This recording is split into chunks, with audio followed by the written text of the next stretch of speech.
Hello, listeners. Jordan here. I just want to let you know that you can listen to Nighttime early and ad-free on Amazon Music. Include it with Prime.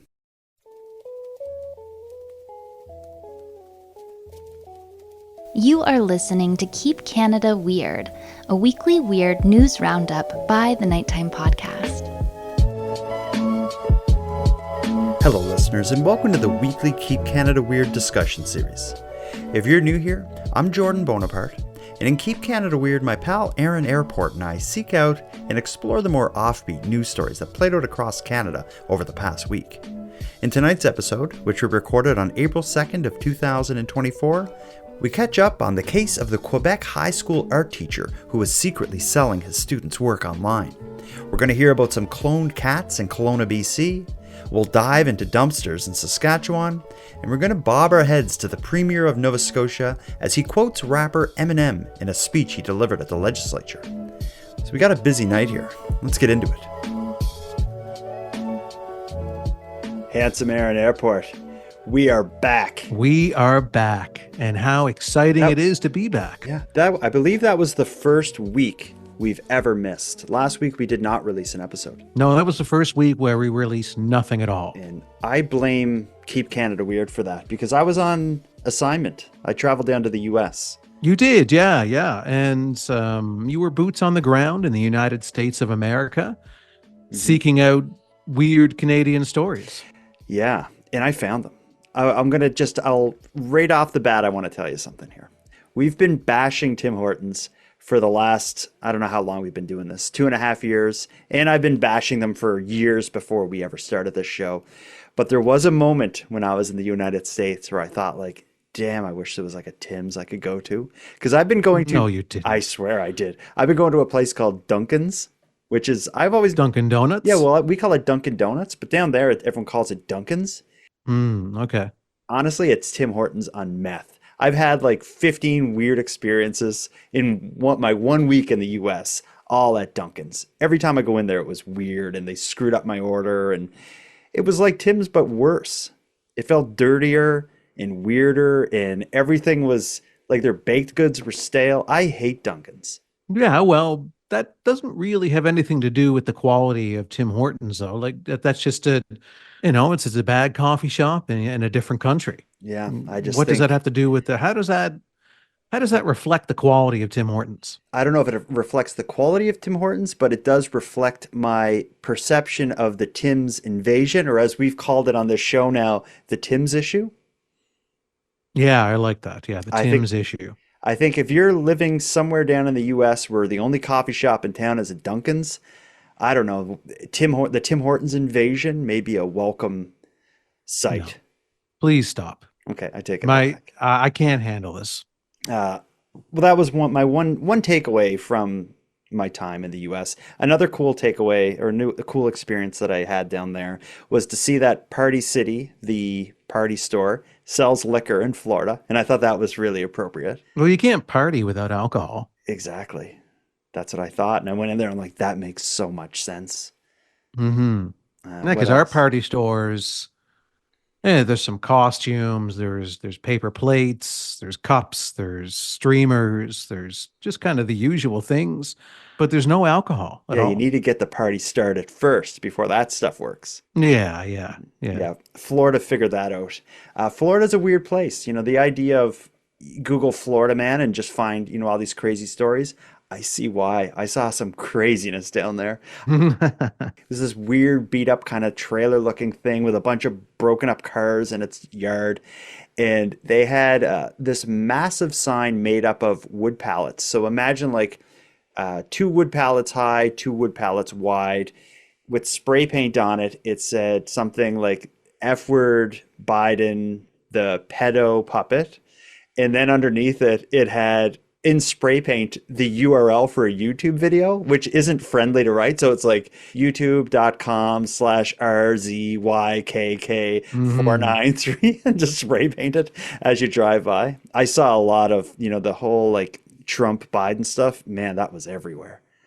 Yeah, well, we're heading into an election in November in America, and it's a big heated topic right now. So Yeah. You were in the thick of it. You were in the hornet's nest of American politics. Yeah, the weather down there is great though. But for people, for listeners in the United States, with the election coming, I wonder if we should be offering any kind of safe passage or sanctuary here in Canada, because I think there's probably a lot of people down there that, in the lead up to November, are going to want to get out of town for a month or two. Well, a friend of mine had, when Trump was running the first time, back in 2016, he had started the website to encourage Americans, if Trump wins, To move to Cape Breton. to move to Cape Breton. I forgot all about that. Yeah, yeah. And there was people that actually moved here because of it.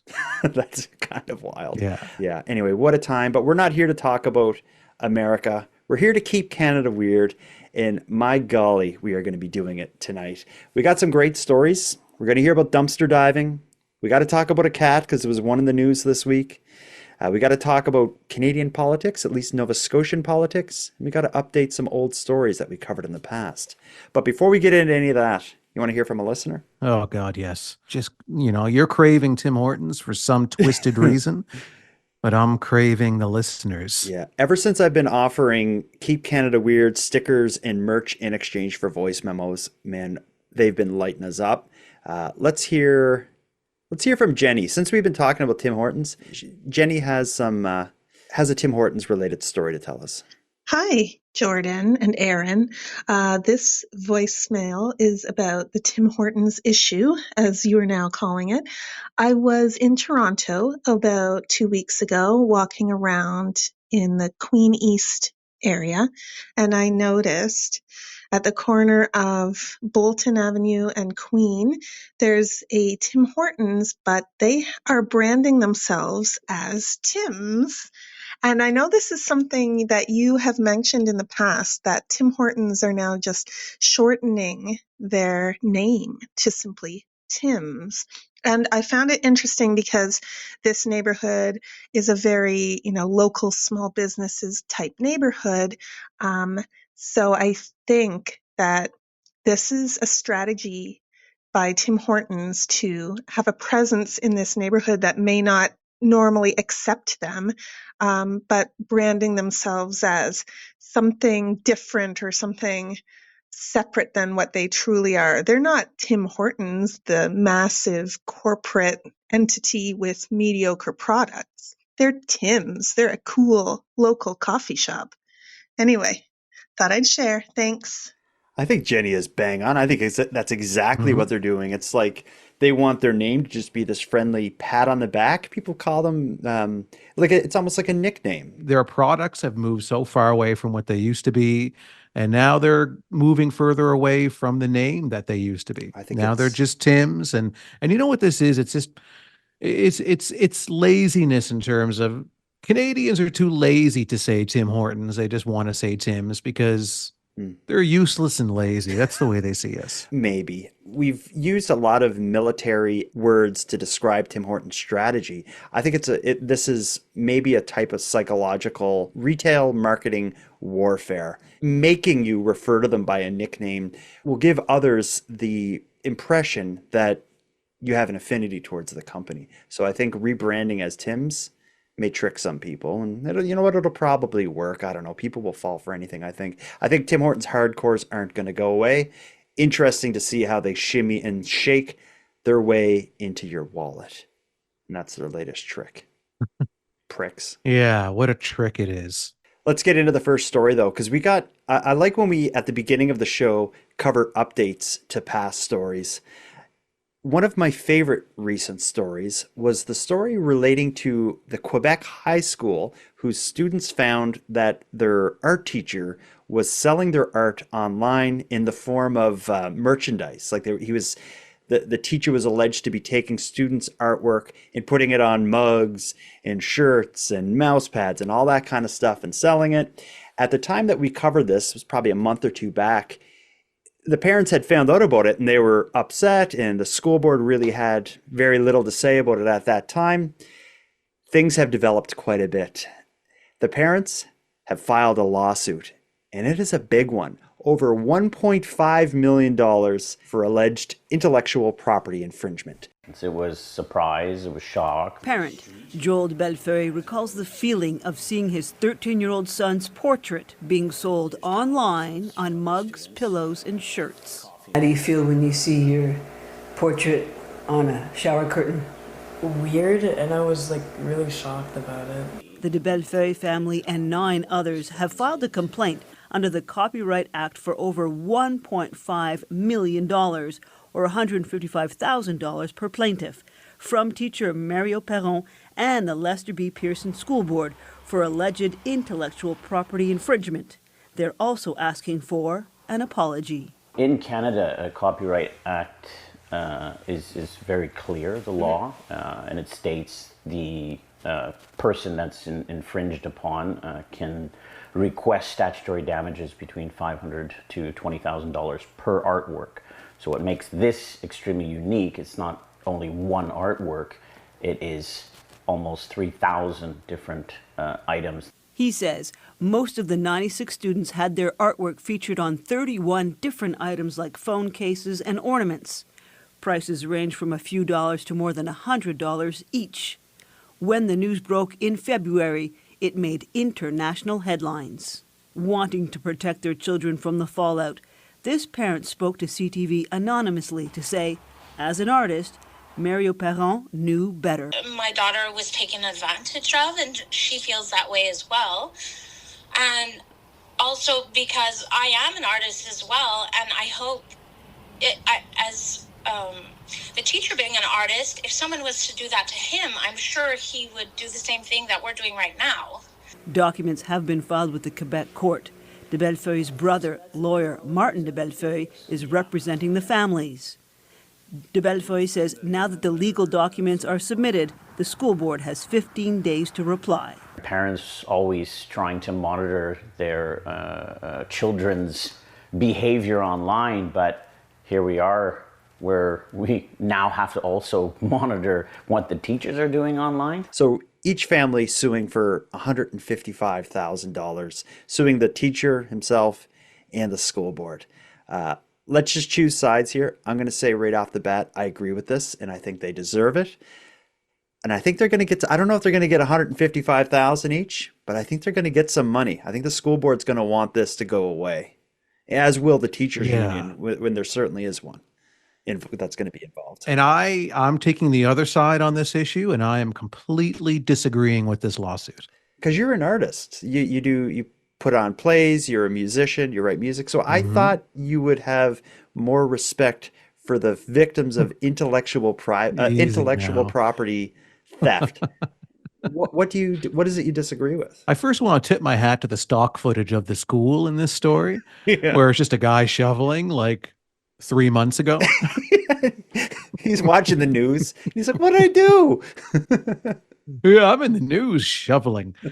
I think this is I think it's a cash grab from the parents, encouraged by the lawyers, because this was a very publicized case. So you have lawyers that are basically reaching out to the parents saying this is what you could potentially get by moving forward with a lawsuit, because the copyright law in Canada states this, and that. But how much money was actually generated? I'd be curious to know if he sold any. And I think if this gets into a courtroom, if it gets that far, certainly that's going to be the question of what did he make or could he have made, and what damages do they actually suffer? There's like a privacy breach, of course, I guess, in some aspect. And don't get me wrong, I think the teacher was wrong in what they did, but I think this lawsuit is a total cash grab by the parents and the lawyers. And it seems like they were really trying to fish for more trauma from how did you students feel? They were talking to. How did that make you feel? I don't know. Made me feel weird, I guess. My mom I don't freaked. know. Yeah. I'm thinking when I was in high school, my answer to every question would be just like them, I don't know. I laughed for a second, and when I saw my picture on the news, I thought it was awesome. But I know. But then a lawyer called, and my mom got really happy. Yeah, and being the age that they are, how much of the, so if say they win the full amount, the 1.5 million split between 10 families, how much of it goes to the kids? Well, I would hope if they do win it, that money sees to it that none of those kids have to pay any kind of college tuition or university tuition. Like use it for something like that would be appropriate. But where's the money going to come from? Like, again, Well, it's not like we're sitting on top of, millions of dollars in revenue from these from these images. well, they're suing. We're probably talking about a couple $100 Yeah. in all I reality. believe, if that, I think that's being. If that, Yeah. yeah, exactly. I think the money will come from if a lawsuit, if something is settled, which I think it won't get to court, I think it'll be settled beforehand. I think it'll probably be a mix of the school board and the teachers union paying it. Because I think if a teacher makes mistakes, like does something wrong, they have like a union that represents them and some kind of insurance and stuff. I would think those people would all get involved and offer a settlement that's like a third of what and they're the asking lawyers for. know that. The families, they know exactly who they're going after here, who's going to be actually paying Who's got the out, deepest pockets?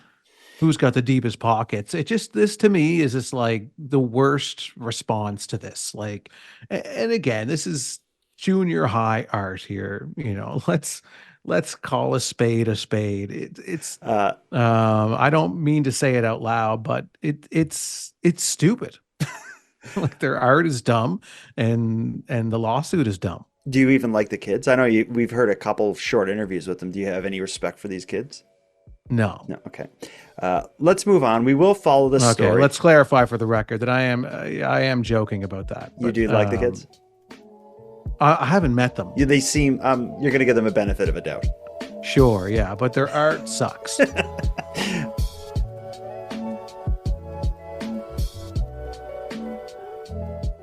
Let's get to the next story. Do you want to go with cats or garbage? Let's go garbage. All right, I like this. This is cool because for whatever reason, we talk about thrifting on the show a lot. I guess it's because maybe that's one of my passions. We're both thrifters. I like Value Village just as much as you do. I like a good deal. Again, where I went to the U.S. last week, let me say, their equivalent is this place called Goodwill, and it sucks. I went to like 6 of them, maybe during my time traveling around Florida, and it was nothing compared to Value Village. But anyway, I will stoop low. I will go down to the U.S. to thrift. What I haven't yet done as an adult is go in the back of a business to find their dumpster and root around to see if anything good's in there. But there are people in Saskatoon who are making a name for themselves by dumpster diving and sharing the treasures they find online. Listen to this story. Jumping into dumpsters is a nighttime pursuit in an attempt to be more inconspicuous. It's become somewhat of an obsession for these sisters. And then at night, we're out, rescuing food items and repurposing. They're known as dumpster divers, and Saskatoon has a few Facebook groups dedicated to sharing the information. Chelsea LeMay also posts the finds on her TikTok page, highlighting the things they call rescue. So we grew up really poor, and so we want to help people not have to struggle like we did.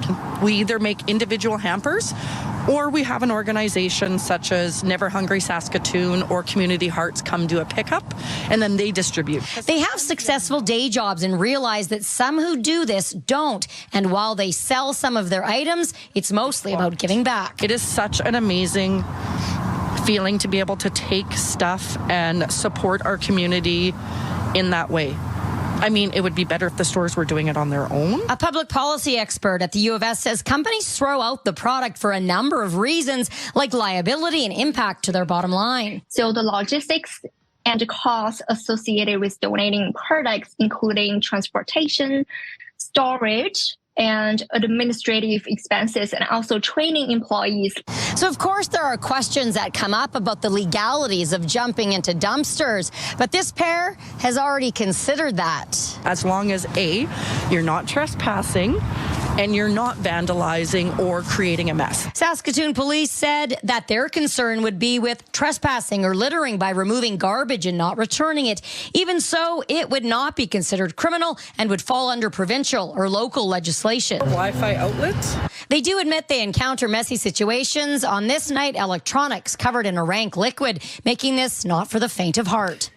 Let's start with this. Aaron, if you were going to jump in the dumpster of a business looking for decent crap that they threw away, what business would you choose? I've never thought of that before. I'm leaning towards an electronics store, like just in that. Are they throwing a lot of are electronic stores though? Like I bet you they like, throw say, away Best Buy or. Bet you they throw away so much stuff, damaged packages and Really? stuff. Yeah, I bet you they have a bunch of it back there. I'm surprised, but And just cords and stuff. Like there'd be a lot of stuff. sure. An electronic store is probably where I will go to, but I'm surprised that they don't consider this trespassing. Yeah, well, it is the legality of it is kind of interesting to think about. And is a theft if there's stuff in there of value? I guess not because it's garbage. And is it trespassing because really you're just going to the parking lot where the dumpster is and opening it up and jumping in? Yeah, I don't know, but I think even if the business, why would they even go as far as to call the cops if you're just taking stuff out of their garbage? I think at worst going to happen likely is the manager or like the back shift people going to, hey, get out of there. Get away from my cords. Where I went down a bit of a rabbit hole in researching this story, and there's actually like a genre of content creators on YouTube and TikTok and all that stuff that just do this. They just do dumpster diving and film their exploits. And they find a lot of stuff that was, I watched a couple videos where they were going into like the dumpsters behind like a furniture store, and they were finding like really nice like furniture that just had a few scratches or whatever on it. But he had a van that he was working out of, and he was just filling his van with, a rug, a chair. And then he'd go to another store and he's like, here's a box of individual bags of chips that are still good and, expire in 5 days. I think I don't think I would want to do it, but I do understand why someone would. And I bet you it would be a lot of fun. Although I get grossed out easy. So if it was a business that also dealt with food, I would want nothing to do with it. But how do you go to your high school reunion if you do this? And everyone, it's your 20-year high school reunion. Everyone's in the gymnasium. Everyone's dressed up. Everyone's reconnecting. And, I'm a lawyer now. Oh, wow, that's great. Yeah, I always could see you being a lawyer. And, I'm a dentist. Like, oh, cool. Yeah, I know. You always had really nice teeth. And it's like, well, what do you do now, Steve? And it's like, I'm a dumpster diver. Didn't you see it on the news? I go into dumpsters and I get covered in ooze. Or as they put it in that news clip, rank liquid. I thought that was like rank was slang for like disgusting. But I mean, if you've got a hazmat suit on, some goggles, some gloves, I mean, you'll be all right. Just keep your mouth closed. Yeah. If anyone listening has ever dumpster dove, I'd like to hear about it. I think I told the story on the show before, but it just bears repeating because contextually it's okay. When I was a kid, we lived near a Tim Hortons, and myself and the neighborhood kids knew that when they closed up shop, they would put all the baked goods in a garbage bag and throw it in the dumpster. And yes, we did open the dumpster and take a big bag of donuts out one time. A bunch of times. Man, you've got such a history with Tim Hortons. You're there every day. Yeah. You dumpster dive in Tim Hortons dumpsters. This is when I was a little kid. I don't know, man. I'd be pretty easily remember convinced that you still do this. I remember we had behind the Tim Hortons, for people listening from Sydney, I'm talking about the Tim Hortons on Welton Street on what I call Hamburger Hill, because there's a bunch of burger shops. We took a big bag of baked goods and we had a muffin fight in the parking lot at like 2 a.m. But these people in Saskatoon, they seem to be bit more classy than we were. Yeah, well, I mean, I don't know about that. At least you were frolicking in the muffins. Where they're in rank liquid. I don't know. I want to get on to the next story because this is an interesting one. Whenever a deal we've had on the show from the beginning, when you and I agreed to do this, we shook hands on an agreement that if cats are in the news in Canada, we will highlight it on the Keep Canada Weird podcast. During our last episode, we talked about a major reward for the missing cat in Toronto. And we talked about, is that a lot of money? What's the deal with that? We have another story relating to cats and relating to a lot of money. This is not about a missing cat, though. This is about a cloned cat. When Chris Stewart's beloved 10-year-old ragdoll cat Bear was killed by a car, she wasn't ready to live her life without him. To extend her time with her best friend, she turned to an American company called Viagen, who offer cloning services for cats and dogs. $50,000 later, Chris has her bear back. Sort of. Listen to this. Chris Stewart has her hands full with two very rambunctious 10-week-old kittens. They're very aggressive, sassy, bold kittens, and that's exactly what Bear was like. Bear was Stewart's beloved ragdoll cat. He was hit by a car and killed 2 years ago. I knew that I wanted to clone him because I tried cloning one of my dogs about 3 or 4 years prior to that. And so I still had the instructions for how to send the cell samples down to Viagen in Texas. Viagen is a U.S. company that clones cats and dogs. We'll take one of Buddy's cells and replace the nucleus of a female dog's egg. After treatment by our patented process, the egg and cell join together and the embryo starts to grow. The embryos are then transferred to a surrogate mother, who, after a typical gestation, will give birth to Buddy 2. I went through 4 unsuccessful embryo transfers before the 5th one was successful. Last week, Stewart flew to New York, where Viagen presented her with 2 identical kittens created at its breeding facility, who are both genetic clones of Bear. And personality-wise, I'd have to say they are both at this point identical to Bear. They make some very brazen decisions. They have a bit of a swagger, just like Bear did. While the decision to clone Bear was primarily an emotional one, I'm a bit of a science geek, and so this interests me from a science perspective too, the fact that this can actually be done. The Kelowna business owner is telling her story so other pet owners know this option exists, but it's not cheap. The cost to create the kittens, she's named Bear Bear and Honey Bear, around $50,000 Canadian. Was it worth it? Absolutely worth it. Absolutely. I'm so relieved the waiting is over with. I'm so relieved to have 2 little gaffers that look just like Bear. So I'm pretty happy with the end result. Whoa.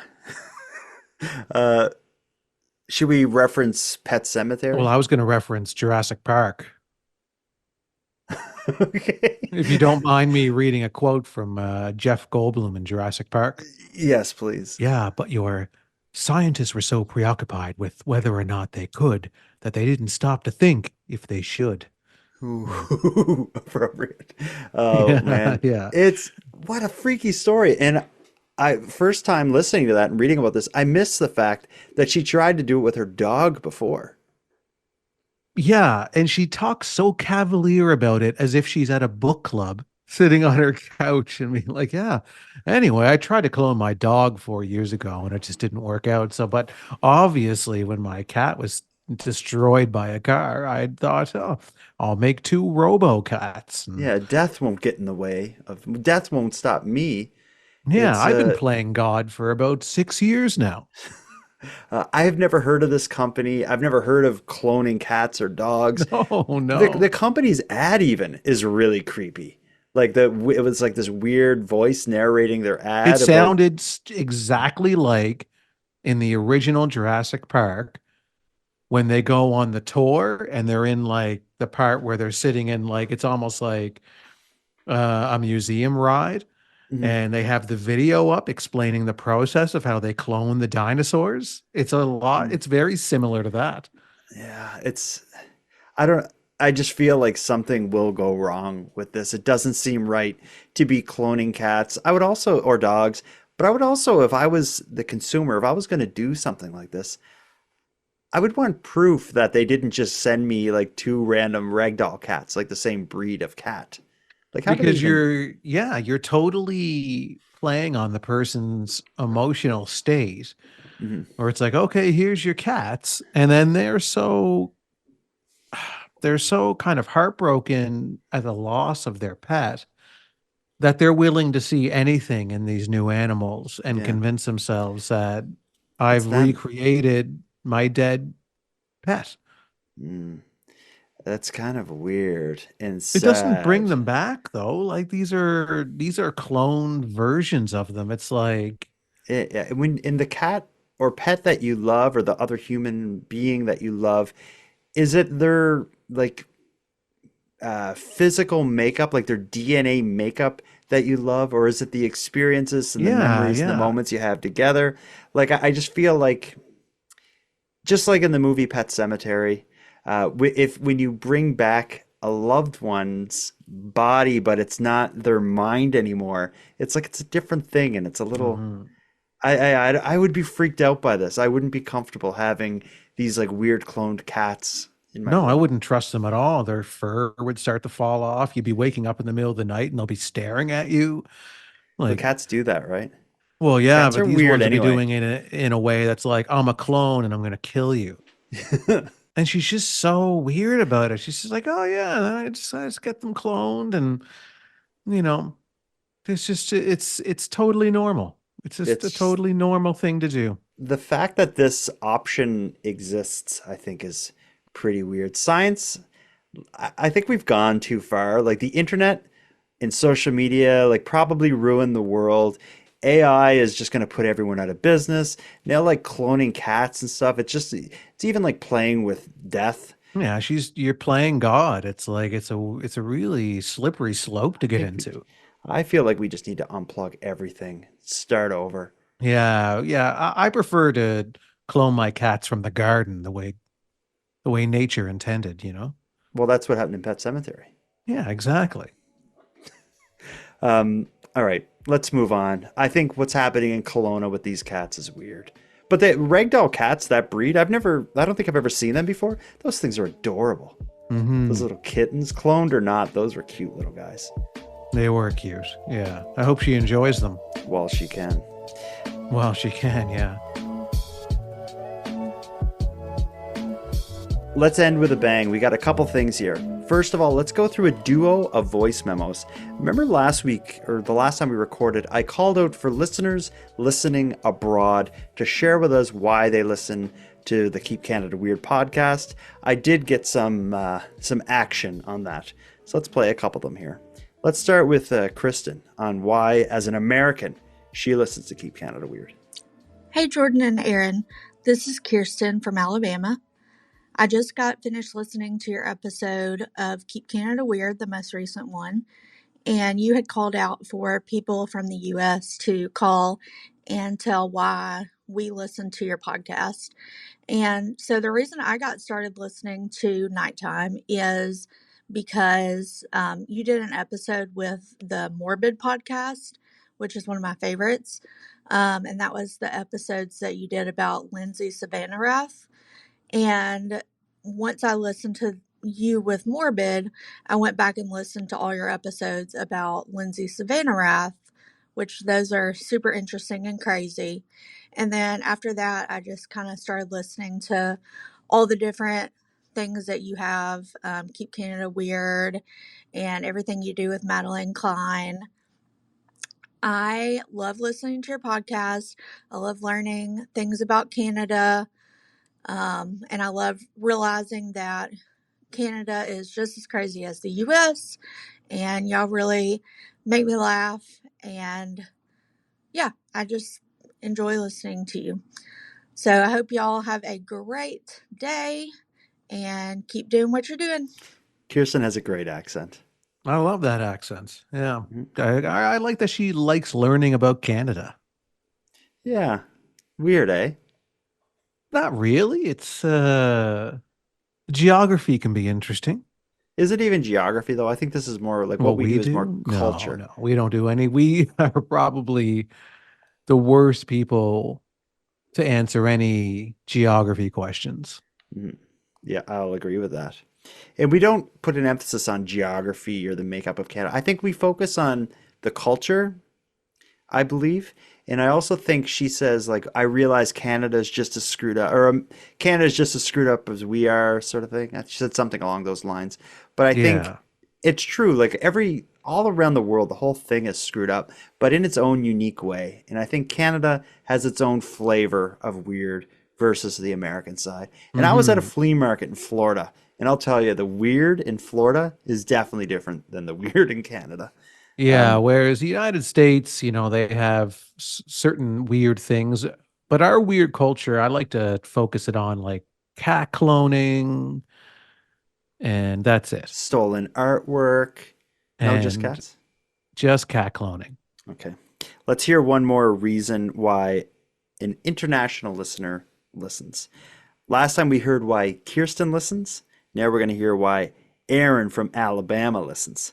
We're getting the Southern Americans telling us. Nice name, too. Here we go.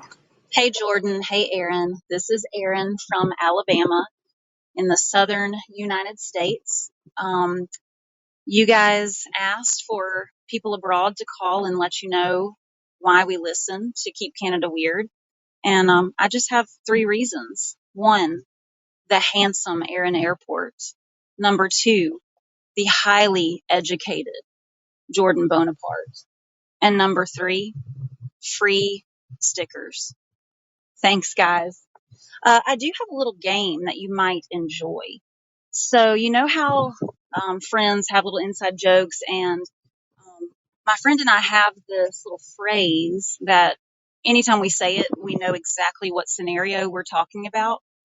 And I just thought I would give you guys that phrase and see if you can figure out what the scenario is. So, kind of a choose your own adventure situation here. So, what is the scenario that led up to me saying the following words? And when I say saying the following words, I was shouting them. Your Peter is in the urinal. Thanks, guys. Your Okay. Peter is in the urinal. So I think the second half of that phrase there's not much debate. A urinal is a urinal. There can't be multiple meetings, but your Peter is in the urinal. So I feel like the obvious answer would be the Peter being like slang for someone's private part, and maybe they had their private part in Well, the where urinal. were they asking, where's my Peter? Well, your Peter's in the urinal. You're standing there peeing. That wouldn't Yeah, make but that sense. means she's in the men's bathroom, Fielding questions. locating people's Peters. That doesn't make sense. What No, else could I a think Peter be? maybe a Halloween party. Okay. And her and her friend were dressed up as Chippendale male strippers. Okay. And so they used, basically they used, some kind of a prosthetic enhancement between their legs. Okay. And they decided, oh, we're dressed up as these male stripper characters. Why don't we go use the men's washroom? Mhm. And so they're standing at the urinals and they're chatting and whatever, and they're attempting to pretend to use the bathroom. And when they go, one of them's like, "Oh my God, my Peter is missing, my prosthetic Peter." And then her friend says, "Oh, your Peter is in the urinal."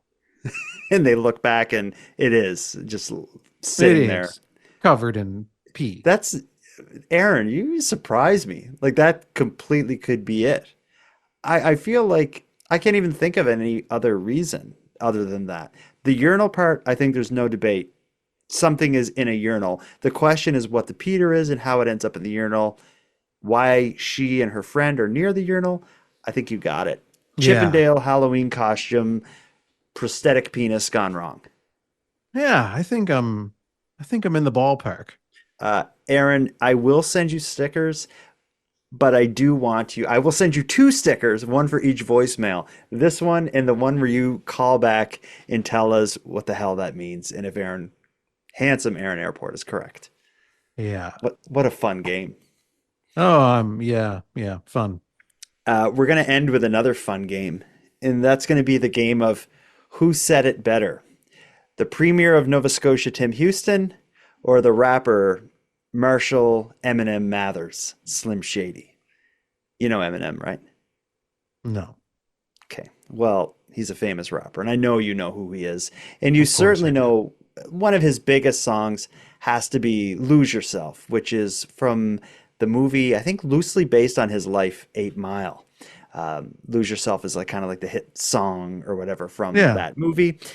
On March 18th, at the Nova Scotia Legislative Assembly meeting, our Premier, Tim Houston, used the lyrics of the song Lose Yourself by Eminem in a sort of speech. He's describing his leadership style. Actually, what he's talking about is his efforts to tackle the medical crisis, the shortage of family doctors, and just the medical situation we have in Nova Scotia that's so dire. He's describing his leadership style and the risks he's willing to take to make things right for Nova Scotians when he seems to maybe intentionally, maybe unintentionally, and if unintentionally, huge coincidence, he borrows quite a few lyrics from the song Lose Yourself by Eminem.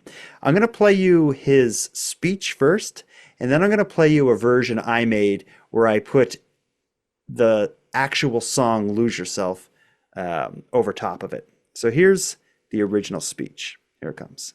In fact, in thinking about these issues, I often say to the team, I say to them, I say, look, if you had one shot, one opportunity to seize everything you ever wanted in one moment, would you capture it or would you let it slip by? And I know the answer in terms of the member opposite, because the member opposite let the opportunity slip by. The member opposite was Minister of Health and didn't take the actions that we're taking. So I don't know how well you know that song, but did you catch it? Oh yeah, I catch it. Yeah, it's almost word for word. Yeah. Listen to how word for word it is. What I did was I made a video on and put it up on my TikTok where I had his speech playing and the beginning of the Eminem song, or a version of the song Lose Yourself playing. And it's almost like he's using the exact words, but also he's using the same like delivery and pace. So listen to this. This is kind of wild when you play them over top of each other. I often say to the team, I say, look, if you had one shot, one opportunity to seize everything you ever wanted in one moment, everything you ever wanted, would you capture it in one moment, or would you let it slip by? Would you capture it or just let it slip? Yo, his palms are sweaty, knees weak. So because of copyright, I didn't use the actual Eminem song, but that one was like the same. That was a cover, but like the same flow. But is that an accident, or did he intentionally invoke the words of Eminem to describe his leadership style when approaching our health crisis here in Nova Scotia? Yeah, he quoted Eminem to do it. It's what 99%, like that's how much of it is in there. I really wanted him to keep going though, and like and just start his singing. palms are sweaty, knees weak, arms are heavy, just vomit on his sweater already. Mom spaghetti. Well, especially when you're talking about healthcare and people are vomiting. You know, he's nervous, but on the surface, you know, he looks calm and ready to drop health bombs. But you know, he keeps on forgetting what the conservatives wrote down. Well, then the opposition crowd, the member so opposite. Yeah. Oh man, that's a bizarre situation, but I don't know if it's inappropriate or not. If there's any need to, I think it's an inspiring song. Yeah. And he was looking to inspire his staff, and I think that's an appropriate song to use. Yeah, I guess why not? And it's also like where he used it at a legislative assembly meeting during a speech. It's just a weird spot to hear Eminem. And when I found like that actual clip, that's 3 hours into an 8-hour long meeting. So just a weird spot to hear your premier invoke the lyrics of the controversial Slim Shady. Yeah, Our well, it's cool premier that he is slipped it in, but like, it reminds me of Roger Cusner when he was a federal politician. He used to quote like Dr. Seuss, and he used to write poems and things like that. And he Really? would be doing similar things like that. I guess if you're going to have that job, I like writing speeches and delivering speeches, why not have a little bit of fun? And I wouldn't be surprised if Tim Houston listens to Eminem or listened to Eminem. Yeah, He's yeah, a shady guy. guy. Yeah, And that's yeah, why exactly. when I made that video, I used the real Tim Shady, because he is a shady guy. So yeah, he's on the shady side. not to say, we don't get into politics often here, but if any kind of Canadian political leader is going to borrow the words of a rap song into a speech, just like when cats are in the news, we're going to talk about it. I'm here for it. Absolutely. Well, I think it's about time that we start wrapping this up. I think we did our work here. Yeah, Did no, I did think we miss kept anything? a good portion of the country has been kept weird.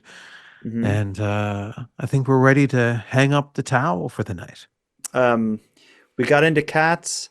We heard about the stolen art update. Let's put a bow on this thing. Handsome Aaron Airport. Until next time. Jordan, until next time.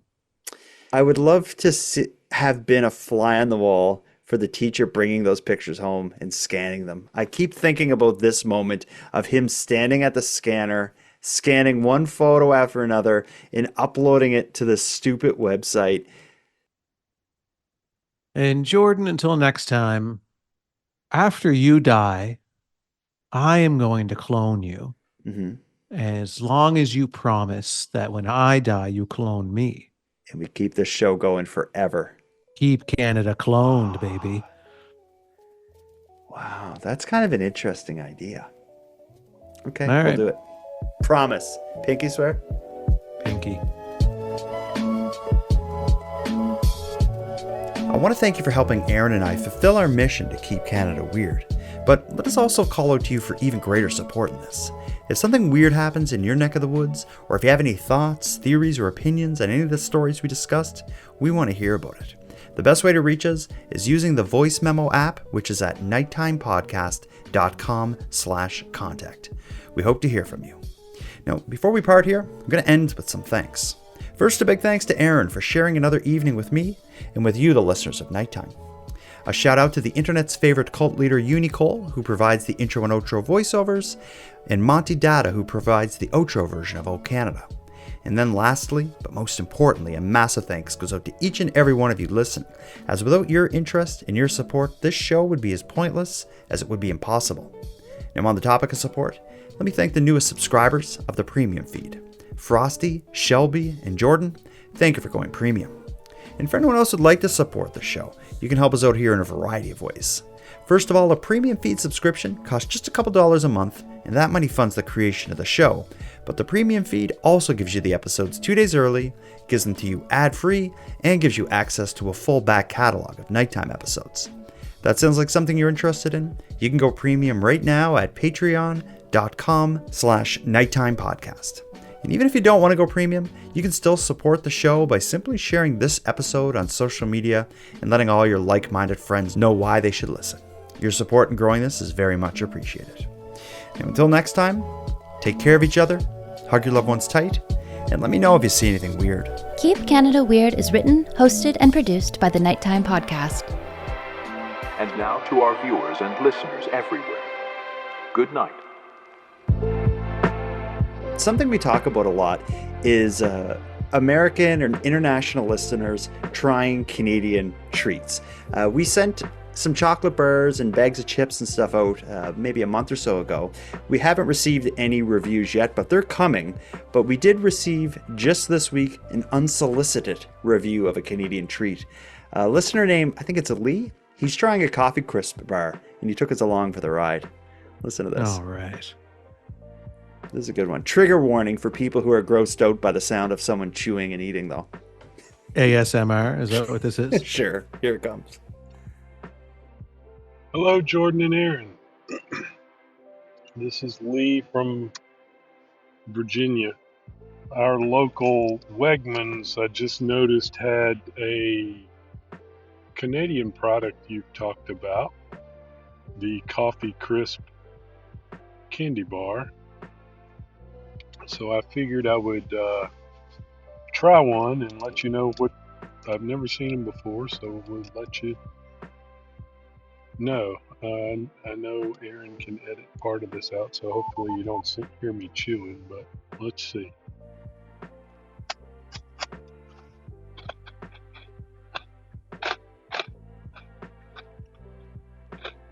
The coffee flavor is fairly subtle. I'm almost not catching it. If it wasn't in the name, I don't know that I would catch it. The wafer inside reminds me of a childhood cookie called sugar wafers. It essentially had a sugar cream or buttercream type filling. So I mean, it's good. I think it's very good. It's the chocolate and sweet isn't as overwhelming as something like a Kit Kat, and it's got more crunch than a Kit Kat. So I'll have to give Canada props. So until next time, keep Canada weird. Thank you very much. All you do. That was a thorough review. Until next time, listen to me chew. Yeah, I considered editing it out. I was like, no. In fact, I'm probably gonna amplify the sound of the chewing. It really adds to the atmosphere of the entire experience. Yeah, listening to him. It's theater. Sample the coffee crisp. It's theater of the mind. We're sitting at a table with our ear right up to Lee's mouth as he crunches on a coffee crisp, kind of unamused. Yeah, the coffee crisp. The coffee crisp is a taste delight, and the review is an audio delight. One of my favorite bars is a coffee crisp, and he's got a good too. point. Is the coffee flavor is subtle, but I think that's intentional because the appeal of a coffee crisp bar is so broad, much broader than the appeal of coffee. If I give my kids a coffee crisp bar, they're going to fight over it. If I give both my kids a cup of coffee, they're going to be like, "What are you doing, Dad? We're just kids." Yeah. No, the coffee crisp is one of my favorite bars, and I'm surprised that he came across one.